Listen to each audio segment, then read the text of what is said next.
Hello everyone, welcome back to the channel. So in today's video we'll be discussing about a rule which we have in Delhi that आप 10 years diesel cars को चला सकते हैं and 15 years petrol cars को. I mean उनकी जो validity है वो डीजल कार्स की है 10 years एंड पेट्रोल की है 15 years. तो उसी के बारे में आज डिस्कस करेंगे. और ये आइडिया मेरे को आज आया कैसे, एक इंस्टेंट आइडिया आया. बस अभी मैं कहीं गया हुआ था and there two people were discussing about this rule, क्योंकि उन दोनों के पास डीजल कार्स थी एंड ऑलमोस्ट उनकी वैलिडिटी खत्म होने वाली है. सिर्फ 1.5 साल या 1 साल बचा उनकी कार का और वो गाड़ी बिल्कुल ब्रांड न्यू कंडीशन में है. मतलब ऐसा कहीं से भी नहीं लगता है कि इनका 1 या 1.5 साल रह गया है दिल्ली में. सो इसलिए मेरे को ये आइडिया आया.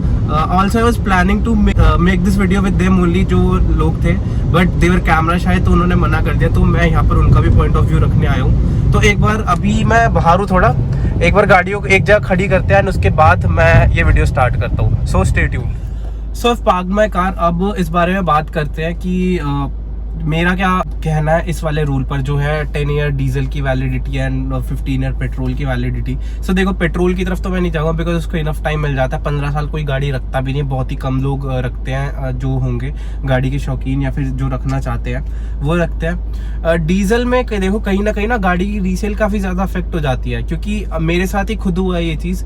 मेरे पास इससे पहले i20 जो है मेरी, इससे पहले मेरे पास एक डीजल स्विफ्ट थी. उसको भी मेरे को इसी रीज़न की वजह से सेल ऑफ करना पड़ा था, क्योंकि उसके सिर्फ 2 साल रह गए थे एंड कहीं ना कहीं मेरा मन नहीं था उसको सेल ऑफ करने का. बट स्टिल मैं 2 साल बाद उस कार को चला नहीं पाता, इसलिए मेरे को उसको सेल ऑफ करना पड़ा. तो वो कार जो है पंजाब में कहीं गई थी, बिकॉज दिल्ली में तो कोई फायदा था ही नहीं उसको बेचने का, कोई ले भी नहीं रहा था. तो पंजाब में कहीं गई थी एंड पंजाब के जो लोग होते हैं या कहीं पे भी जहाँ पर 15 साल है डीजल की वैलिडिटी, वो मुंह बोले रेट पर लेके जाते हैं गाड़ी को. तो वो उन्होंने भी ऐसे किया. मेरी गाड़ी बहुत ही सस्ते में मेरे को बेचनी पड़ी बिकॉज मेरे हाथ बंधे हुए थे, मैं कुछ कर नहीं सकता था. बिकॉज वो मेरे को यही बोल के ले गए, सर आपकी तो किसी काम की भी नहीं है, 2 साल बाद तो आप हमें ही दे दो. तो मेरे को देनी ही पड़ी वो गाड़ी, और उससे ऊपर कोई जा भी नहीं रही थी वो, और उसकी कंडीशन बिल्कुल टॉप क्लास थी. मैंने बिल्कुल उसको मेंटेन करके रखा था, टाइमली सर्विस करवाई थी, बिल्कुल भी पोल्यूशन वो नहीं करती थी, तब भी मेरे को देनी पड़ी. मेरा पॉइंट सिर्फ इतना सा है, अगर चलो जैसे कि ये रूल है कि 10 साल डीजल कार आपकी वैलिडिटी है और 15 साल आपकी पेट्रोल की वैलिडिटी है, आप इसको रहने दो. बट पेट्रोल का रहने दो, बट डीजल का आप एक ये रूल बना दो कि आपकी कार का 10 साल बाद एक फिटनेस टेस्ट होगा. अगर आपकी कार फिट है सो आप उसको चला सकते हैं. अगर आपकी कार अनफिट है तो आप उसको सीधा स्क्रैप ही करो ना. आप ये भी क्यों कर रहे हो कि भाई अब तुम दूसरी स्टेट में रजिस्टर करा लो गाड़ी, दूसरी स्टेट में बेच दो. तो दूसरी स्टेट्स में भी तो ऐसे पॉल्यूशन होगा. अगर गाड़ी की मतलब गाड़ी की कंडीशन ही अच्छी नहीं है, गाड़ी फिटनेस टेस्ट पास ही नहीं कर पा रही, तो आप उसको सीधा स्क्रैप करवाओ. आप उसको ये भी मत कराओ कि आप दूसरी स्टेट में चला लो या कुछ भी कर लो. तो ये चीज देखो, कहीं ना कहीं दूसरी स्टेट्स में भी पोल्यूशन होगा या ऐसा कुछ होगा. और पोल्यूशन हवा तो एक ही है, पोल्यूशन हर जगह होगा. तो मेरा सिर्फ ये कहना है इस रूल पे कि इस रूल को थोड़ा मॉडिफाई करो आप. क्योंकि जो देखो डीजल कार्स की जो देखो 10 साल भी कोई नहीं रखता गाड़ी, मैक्सिमम 6-7 साल या 5 साल में निकाल देते हैं. बट उससे क्या होता है, डीजल कार्स की जो रीसेल है ना वो काफ़ी अफेक्ट होती है. आप अपनी आरसीज पर भी देख सकते हैं, जो डीजल कार्स की वैलिडिटी है वो 15 साल आज भी लिखी आ रही है. अभी जो हमने कंपस की डिलीवरी ली थी उस पर भी वो डीजल है, उस पर भी 15 साल लिखी हुई है डीजल कार्स की वैलिडिटी, जो डीजल उसकी वैलिडिटी है उसकी आरसी पर.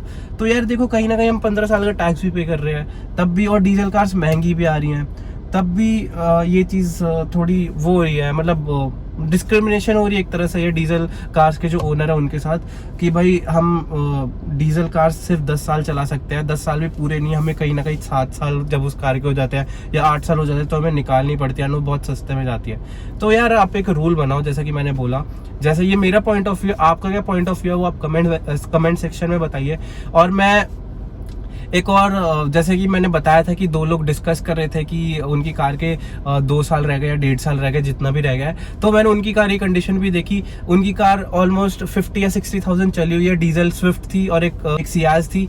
उसकी कार के मतलब दोनों 2014 मॉडल थी आई गेस.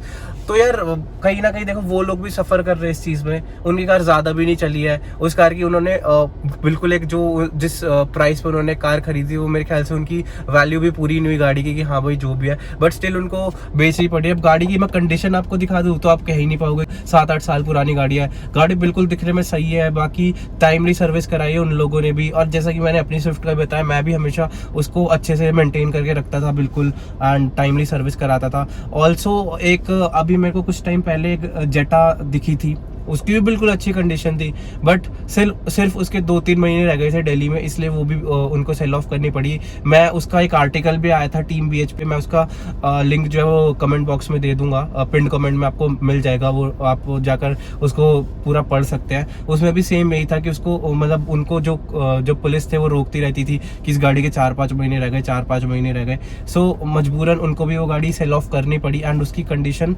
बहुत ही ज़्यादा अच्छी थी, बहुत ही वेल मेंटेन्ड वो गाड़ी थी, एंड बहुत ही कम चली हुई थी वो गाड़ी, बट उनको भी वो सेल ऑफ करनी पड़ी। तो यही होता है यार, मतलब कहीं ना कहीं इस चीज़ में ये चीज़ कहीं ना कहीं गलत है।